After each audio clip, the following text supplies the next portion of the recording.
This is a LaFerrari, the car that is so ridiculous, so insane, so amazing, so show-stoppingly incredible that Ferrari simply named it LaFerrari, the Ferrari, because it is the definitive Ferrari, and that's all you need to know. But today, you're going to know a little bit more because I'm going to review the LaFerrari.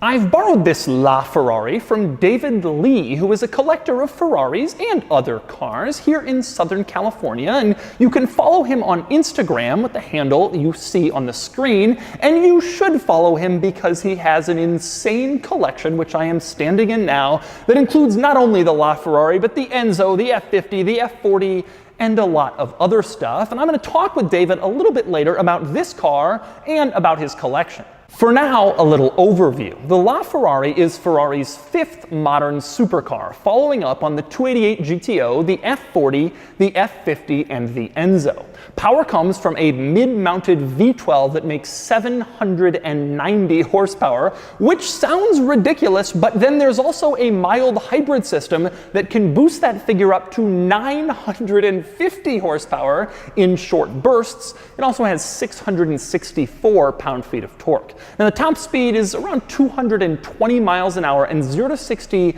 is in 2.4 seconds. It is absolutely mind-boggling. And so is basically everything else about this car. When this car was new, the sticker price was $1.4 million. Since then, the market has spoken, and these are now trading hands above $3 million for a car. Now, Ferrari says they only built 500 of these for the entire world, and when it was new, you had to be invited to buy one. So just because you had the money doesn't mean you could actually get one of these. Ferrari had to approach you and offer you the opportunity to buy a LaFerrari. And there's more, of course, and so today I'm going to show it to you. First, I'm going to take you on a tour of the LaFerrari, and I'm going to show you all of the quirks and features of the $3 million Ferrari supercar. Then I'm going to get it out on the road and drive it, and then I'm going to give it a Doug score. And for more of my thoughts on the LaFerrari, click the link below to visit autotrader.com/oversteer, where I've also rounded up a list of the most expensive Ferrari models currently listed for sale on AutoTrader.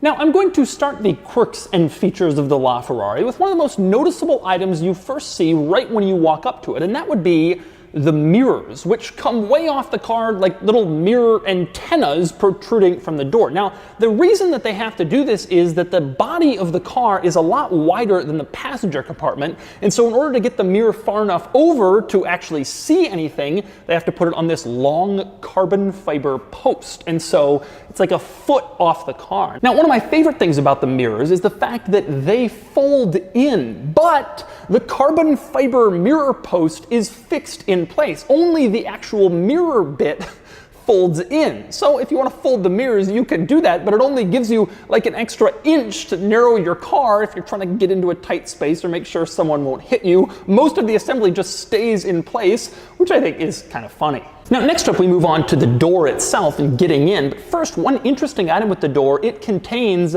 the Ferrari shield on the side of the car. Now, typically, in basically all other Ferrari models, that shield is mounted on the fender. You can see here on the Enzo, it's on the fender. On the F50, it's on the fender. Basically, any other Ferrari, it will be on the fender. But in this car, there's no fender piece that has enough flat surface area to mount that shield. So instead, they stick it on the door, which is very unorthodox in the Ferrari world. Then again, it's a bit of a different Ferrari than most.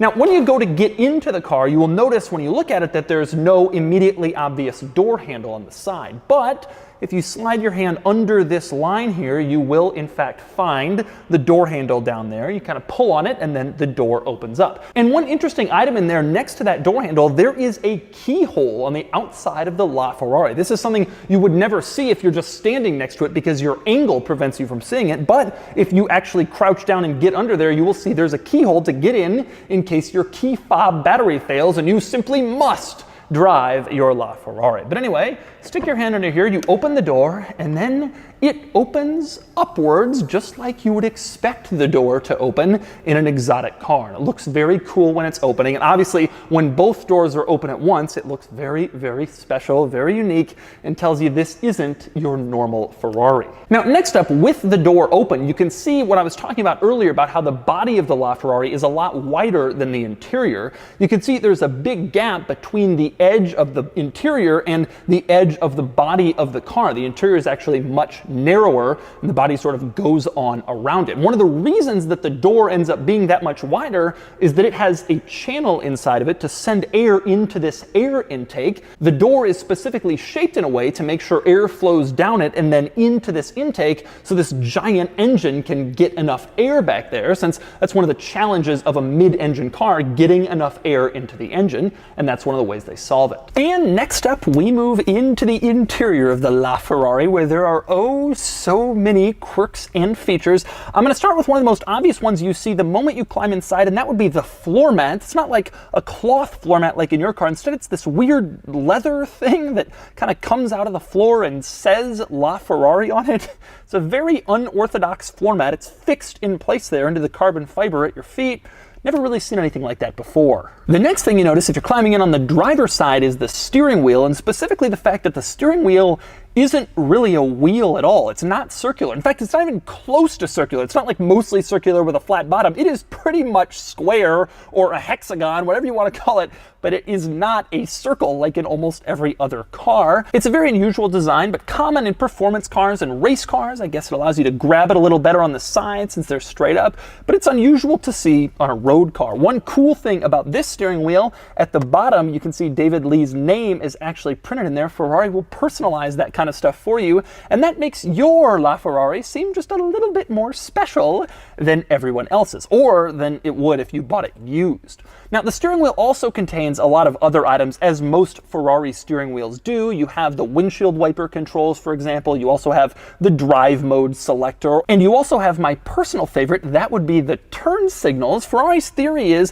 they don't want you to have to take your hands off the wheel for any essential functions, so there are buttons directly on the steering wheel, right and left, that you can use to put on the right and left turn signals, and I love that. I think it's such a great idea, and I wish more normal cars had that too. Now, another interesting button you will see on the steering wheel over on the left is this bright red engine start button. Engine start button, pretty common in a lot of cars these days. The unusual thing about this car is you can't just get in and press it. It's like an old school car. You have to get in, put the key in, turn the key, and then press it, which is a surprise for a car that was made in 2014, 2015, especially a supercar like this one. One other interesting thing about the steering wheel, the middle part of the steering wheel is not the horn. You press it and nothing happens. Instead, the horn is kind of hidden over on the sides in the upper right and the upper left, so it's easily accessible to your thumb, so you can just instantly tap the steering wheel instead of having to reach into the middle, which you wouldn't want to do if you're on a racetrack and concentrating and you need to honk at someone. Now, next up, another item you notice when you climb inside the car is obviously the seats. Now, these seats are not as grippy and as tight as the sports seats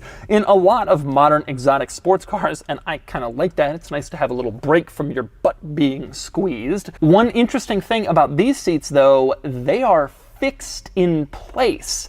They don't move. Instead, if you want to adjust your situation, if you're the driver, you move the pedals. There's this little plastic lever in front of the seats. You pull it, and then the pedals, you can see they slide forward. And then if you want to push them back and get it perfectly adjusted, you just leave that lever up, and you can kind of push it with your legs or allow it to slide forward to exactly where you want the pedals to be. And that's how you adjust things in this car. You can't move around the seat. They're fixed, presumably to save weight, complexity, and to help out with headroom, since they don't have to mount the seats on seat rails if they fix them in place. Now, next I want to talk storage inside this car. This is one of the most insane, amazing supercars in the modern era, so storage is not really a huge concern for Ferrari, and indeed there's basically none. There's no netting behind the seats. There's no center console storage you don't get any of that stuff. Instead, they had to get creative with a few storage items. For example, you see this little rubber tab hanging down in the passenger footwell? If you pull on that, it's a little net, and you can stick small items there, like maybe registration or papers. You look over to the side in the passenger footwell, and there is another little net in there for more papers, nothing substantial. My personal favorite storage item, though, is the fact that this car has the world's tiniest glove box. You press on this little silver tab over on the passenger side of the dashboard, and this piece pops up, and it is insanely small. I am currently sticking my hand in as far as it will go. You can't even really get a note card in there, but it is a glove box, nonetheless, a very, very small one. Probably the most impressive thing about the tiniest glove box in the world is the fact that it has a USB port in there. So they wanted to make sure they included that, even though they were making such a ridiculous, laughable glove box. Next, another interesting item. On the side of the center console in the driver footwell area, you can see there's a piece of red leather in there. You might be wondering what that's for. Well, the theory is if you have your knee down there and you bang into the center console, that red leather will keep you from getting hurt. Or if you have something down there, you hit the center console, it won't damage it. That's there for your comfort and convenience. Think about that. This is a car with absolutely no interior storage, but they put a little piece of red leather so your knee doesn't get hurt. Next up, a few other interesting items inside this car. One is the dome light. It's between the seats, and to turn it on, you push on it. To turn it off, you push on it again. Very simple, very easy, very normal dome light for such a crazy, insane car. But if you've wanted to know how the dome light works in the LaFerrari, now you know.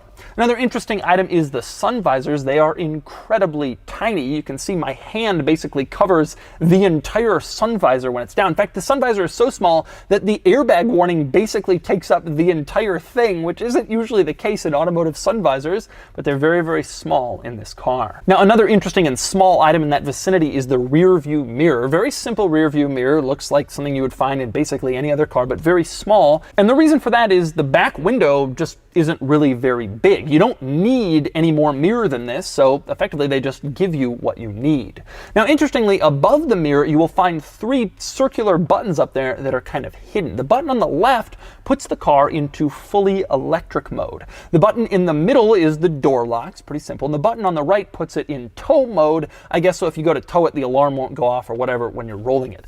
But the interesting thing up there, let's go back to that button on the left. That puts it into electric mode.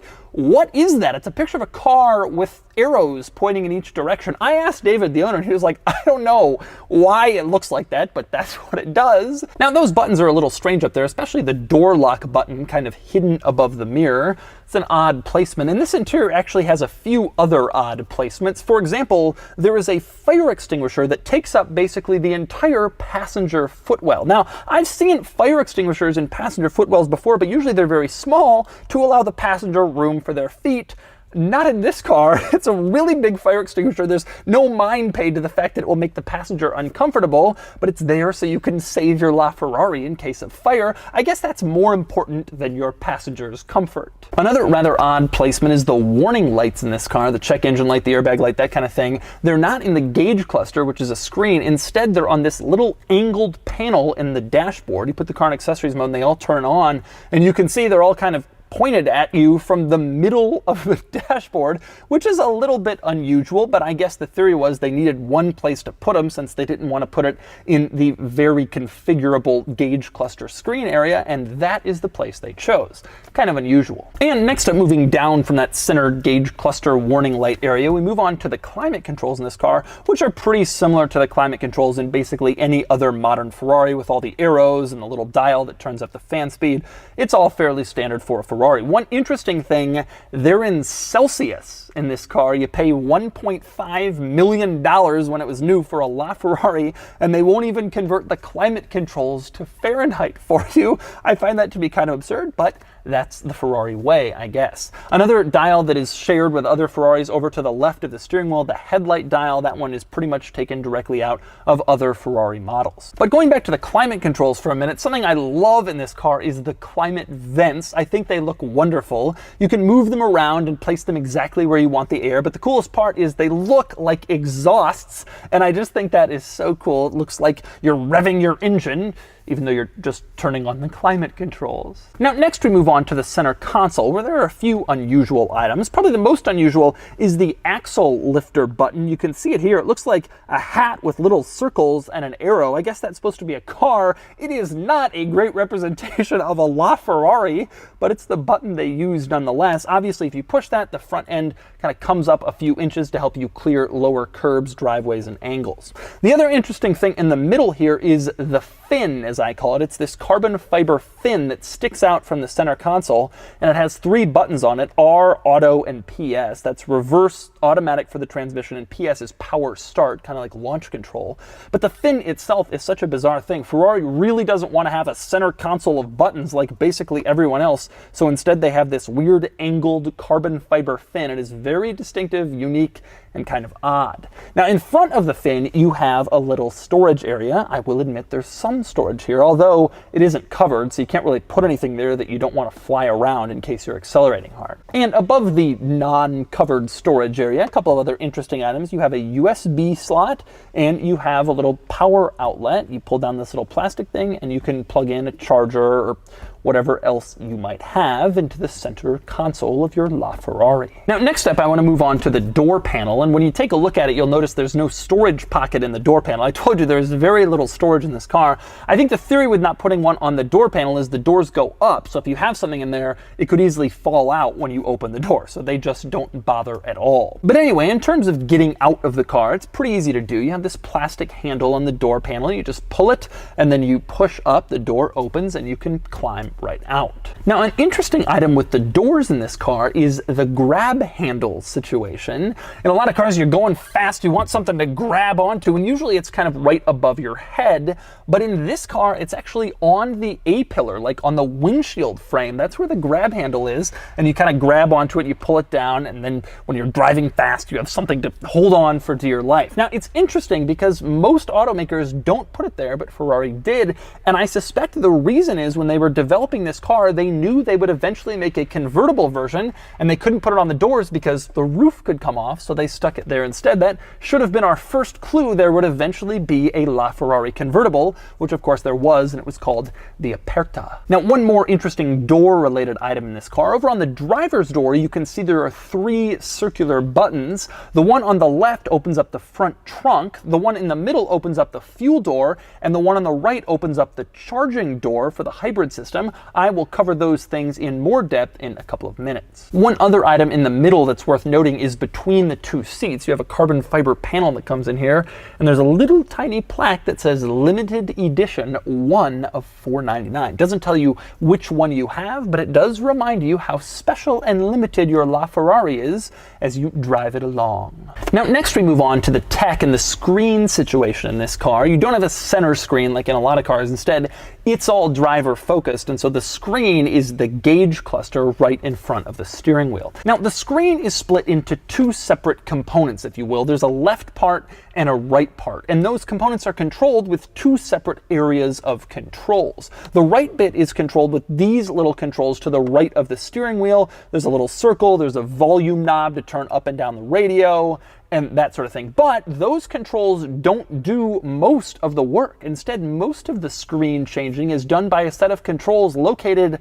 on the door panel, believe it or not. You can use these controls on the door panel to do most of the controlling of the gauge cluster screen, and the most important thing you can do is change the gauge cluster display, and you have 4 different options. Now, 3 of those screen options are designed to be used on the racetrack. The first one is called warm up, and I guess you put it on while you're warming up on the track, and it shows basic vehicle displays, nothing more. The next one is called time, and you put that on, I guess, when you're doing timed laps, and it makes it easier for you to count lap times and restart lap times and that sort of thing while you're driving on a track. The last one is called race, and I guess that's for all-out crazy track driving on a race situation. You put that on and it shows various different gauges over on the left screen, showing like your vehicle temperature, oil pressure, oil temperature, all the really important stuff you might need to keep an eye on if you're going flat out on the racetrack.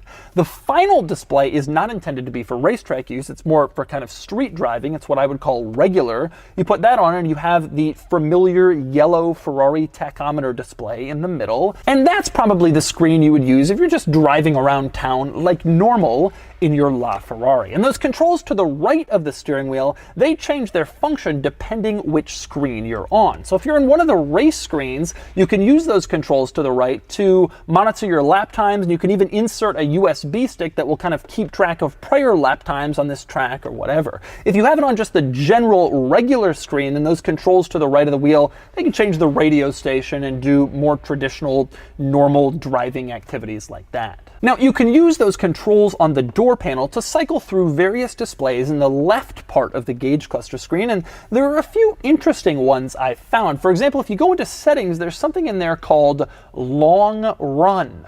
What is that? I couldn't tell you. Really don't know. One other interesting display in that screen over on the left, there's the display that looks kind of like a plus sign. It's actually axes, and on the up and down axis it shows how much brake or how much throttle you're using at any given moment. Left to right axis shows your G-forces, which is kind of a cool thing to monitor if you want to drive your LaFerrari really hard. Now, next up, I want to move on to the outside of the LaFerrari. I want to start with the fuel cap, which is over on the driver's side directly behind the driver's window. This one is pretty straightforward. You just press that little button on the driver's door panel that I showed you earlier, the fuel cap pops right open, and then you stick the fuel filler in there, and that's how you put fuel in the LaFerrari. But that's not the only way you put fuel into the LaFerrari. Now, I mentioned earlier this car has a mild hybrid system, and I'm not going to get into all the specifics of how it works, but there is a second, basically, fuel door over on the passenger side. Again, press the button on the driver's door panel, and this one pops open, and this is where you insert your charger so you keep the electric motor in this car charged up, and that gives you the extra power boost if you want. And it allows you to operate this car in fully electric mode if you want, although only for very short periods of time. Now, just to clear up some misinformation, you don't need to always have the car charged up to drive it. It will run on its 750 horsepower V12, even if it is without any electrical power. But if you keep it charged up using this sleek looking charger that Ferrari gives you when you buy one of these, if you keep it charged up, you can attain that extra power and get the full performance out of the car, which is one of the benefits of it. Now, next we move on to the front of the LaFerrari, and this car has one of my favorite front-end designs of basically any exotic sports car in existence. I love how everything kind of comes to a point in the front, like a race car. Contrast that with the Porsche 918 Spyder, which is a fantastic car, but the front-end styling looks like a fairly typical Porsche, not this car. Everything kind of comes to this point, and every design and style item in the front is leading to that direction. The look of the headlights, the fenders, the front cone, everything is just so crazy and aggressive and angry. The angle that you're seeing the car in really is one of my favorite Ferrari angles that exists. I just think it looks really, really cool from the front. But anyway, let's move on to the front trunk. You're thinking, well, there was no storage inside the car, so this is Ferrari's chance to pack it with storage and you can take your LaFerrari on a weekend trip. Not quite. You press this little button on the key fob and that pops open the front trunk, and then you go in here and you actually open it up and you will see a fan. That takes up the vast majority of this front trunk area. Truthfully, there's no storage anywhere in this car, inside or out. You do have one little piece of storage in here. You fold up this carbon fiber panel with these signatures on it, and you can see there's a little storage cubby. Right now it has the car cover in it, and that is pretty much all you can stick in there. You take that out and you can store some stuff in there, but not really all that much stuff. This car is just radically impractical, but the front area kind of shows why it's impractical. They've prioritized the functionality of these fans in here over the necessity of storage. That's what you get if you want a really, really crazy high performance car. By the way, one other interesting item I found tucked into the front trunk along with the car cover is the toolkit for this car. You can see it says LaFerrari on it. Just LaFerrari printed on this thing makes it dramatically more collectible than a regular Ferrari toolkit. I bet these things will be pulling like 10 grand on eBay in 5 years. But anyway, you unzip it, you open it up, and you can see there are a couple of tools in there, nothing crazy. There's also a pair of white gloves, so you can do roadside tire changes in your LaFerrari with center lock wheels. Good luck. But anyway, in the middle you have the storage. Over on the left, you have the little tool that unlocks the center lock and the wheels, pretty common in exotic sports cars today. That's what's in the front of the LaFerrari. Not really all that much cargo space, instead, mostly just a fan. But at least it looks cool from this angle. And next we move on to the back of the LaFerrari and on to something that absolutely must be shown in any LaFerrari review. That would be the exhaust note. Take a listen.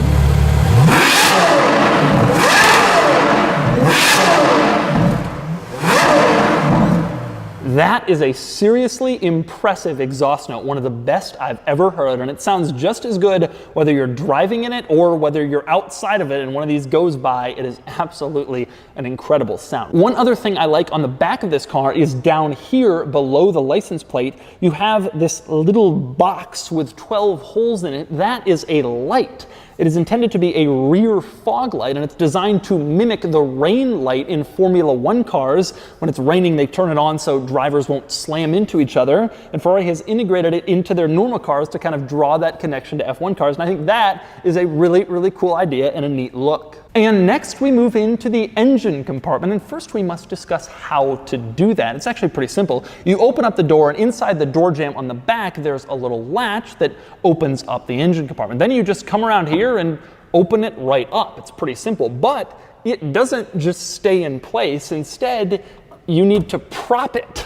There are not too many cars I've seen that still use an engine cover prop, but this is one of them. I guess they skipped hydraulics to save weight, which seems ridiculous in a car this advanced, but that's the situation. Now, when the engine cover is open, you can see it's not like some of the prior Ferrari supercars. I showed you the F40 and the Enzo. When their engine cover is open, you can see the entire rear of the car. Basically, all of this bodywork comes off. The problem is it's very unwieldy to actually open that up. So in this car, it's easy to open, but you don't quite get to see as much, which is a little bit of a disappointment. But you can still see the giant V12 back here, absolutely massive. And you can also see some very, very important looking orange wires that hook up that V12 to the hybrid system. This is the future of Ferrari supercars. And next up, another interesting item in this engine compartment. There are some rather unusual warning labels in here. I'll start with this one at the base near the latch. I guess it's telling you how to open the engine cover. Step 1, you open the door,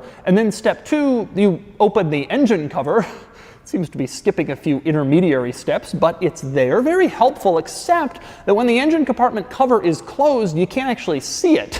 So it's only helpful if you've already gotten it open. Not really sure why that's there. The other one, more interesting than that, a little bit above it, this warning label is for firefighters. In case the car is in an accident, catches on fire, there's actually a keyhole back here, where if you have the key, you can come back here and manually shut off the engine in case for whatever reason you can't do it up front, and I guess that will prevent it from catching on fire, or at least lessen the risk. I can't imagine this would ever actually happen. You get in a crash, the firefighters find the key, they come back here, put it in, turn it off, but it's there if you want it. Basically a second keyhole you can turn off the car using in case for whatever reason you don't have access to the front one. Very unusual. Haven't really seen that in any other cars, let alone in a Ferrari. And so those are the quirks and features of the LaFerrari. But before I get it out on the road, I'm going to talk with its owner, David Lee, about it for a little bit. So, does it scare you with how much it's worth driving it? You drive on the road? Yeah. You know, I mean, a lot of people ask me that. For me, early on, I didn't want to lose the experience of driving the cars because I feel robbed about that. Right. And so I still drive it, and as long as it's properly insured, you got to be defensive. You got to be smart about it. And then, but if I want to drive it fast too, I would take it to the track. And so you've done that. You've actually tried. Yes. I took this on various tracks. Is it just insane? Are you flat out when you do it? Do you do it hard, or I do it hard? I do it hard. You know, I really you're not worried about smashing it up. No, I do it real hard. And obviously, the first day and the second day, you get more brave. And automakers today, when they make the car, they don't just make it fast, and so that a professional can only handle it. They want to make it fast that an amateur owner can drive and have fun and be able to go fast. With the computers and everything, it just helps you go faster and faster, and you just get great times. Now, Why I say that, because then at the same time when I had that race track event that I was also bringing the 288 GTO, which is totally analog, totally know-how, totally old school. Right. And I get on track, the same track and go, and I realize how bad I was as a driver. So you're saying that this makes it easier for you to go fast. It makes it easier. Yeah, it makes it easier to be to have fun and be a better driver. That car, you have to work at it more. That car, you have to work at. You got to know what you're doing, and you got to really be. And actually, any of the cars prior to LaFerrari, because even the Enzo, which I have, I mean, there's no computer, it's all raw power. I mean, there's a little assist, so it's a little bit better, but really you got to be a good driver. And so you feel comfortable doing that stuff, going hard and that kind of thing after enough lead up, and even with a car like this, as crazy as this is. Well, I can tell you, as far as cars, I feel the most comfortable with this car. Really? Right. Driving fast and on the track. Really? Yeah, because front engine V12, it's front heavy, and for like 458 or the mid engine the V8s, those are better too. But you can't. The car doesn't seem like you can push it to ultimate because it doesn't have enough power to go that fast. So this car really is a combination where it's actually so perfect for. Is this, we're sitting here with all of your cars, there's quite a few. Yeah. Is this your favorite? So I love really all of them the same, but I think I would love it the best for the particular purpose. And I would love this car the best for the purpose of being on the track. Right.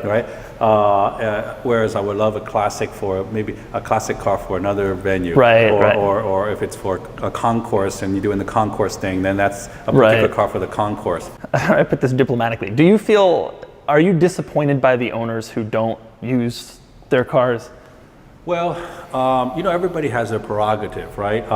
And if somebody wants to look at it as an art piece or just a status symbol that they have it's fine, because everybody's prerogative and everybody's interest to drive it is different. In the past, when I owned like a V8, mid-engine V8, and I was always worried about the depreciation, and I wouldn't drive it. After I sold it, and the memory that you have on it wasn't a lot. Like, people would ask you, "Oh, you had that car? Okay." If they asked you a little bit, what was it like? You don't know. You really wouldn't know. And I said, and from that I feel robbed. I feel robbed from the experience. And I think there's a balance of whether money lost or depreciated because you drove the car, but then the wealth of memory that you gain from it, I think offsets it. It's hard to price that. It's totally. Yeah, the actual experience you get from using it and enjoying it. That always is with you. Forever. Sure. All right. Well, you want to take it out on the road? You ready? Yeah, for sure. You nervous? No, I'm not. Okay. I know you're good. I am. You are. Don't say that. All right, driving the LaFerrari. You ready? Yeah, we're ready. The first thing I'm struck by just getting in, driving it a little bit, is how stable it instantly feels. I mean, even just going around these little, it's just so precise, just as good as the best of anything in the world. Man, there's just a ton of power. I mean, that's a quarter throttle, and it just feels like there's endless torque, endless power. I can say that I've driven this car 200 miles per hour, and even at 200, because a lot of cars, they start topping out, and they're slow. Even at 200 miles per hour, the cars feel so steady, like you're not afraid that's going to hydroplane or whatever. And also it has so much more power to go. Like you could feel more power to go. Wow. Yeah, it's clearly got a ton of power.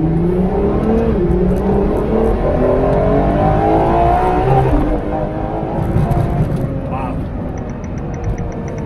So you hear that little tick tick tick? Yeah, what was that? That's like if it's a sound or the computer trying to tell you that it's getting a little bit crazy, so you gotta interesting. So it's like a nanny. It's like saying, hey dude. So it's not actively doing anything, it's simply warning you you may be going a little bit.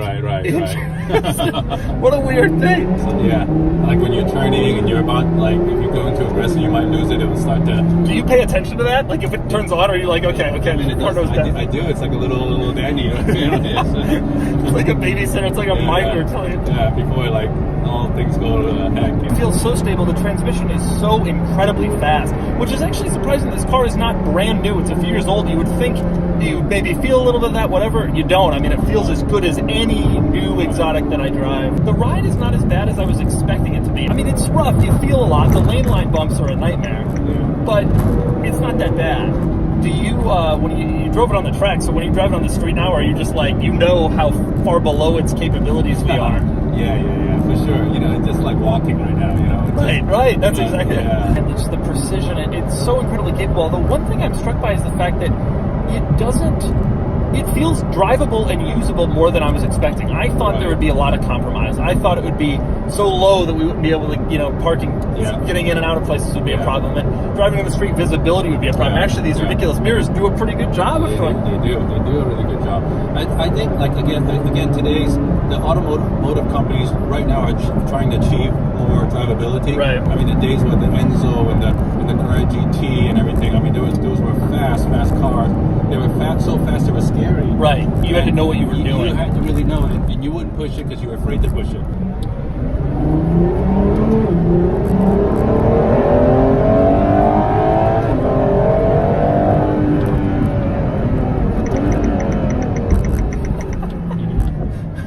It comes on fairly frequently. I was in Maranello at the Ferrari factory. The official test driver, Dario, took me on the LaFerrari at that time, and that was before I even owned it. Yeah. To the track, to Toronto track to go over. Yeah. And so he would be, and obviously he knows the track the best. He's driving it fast.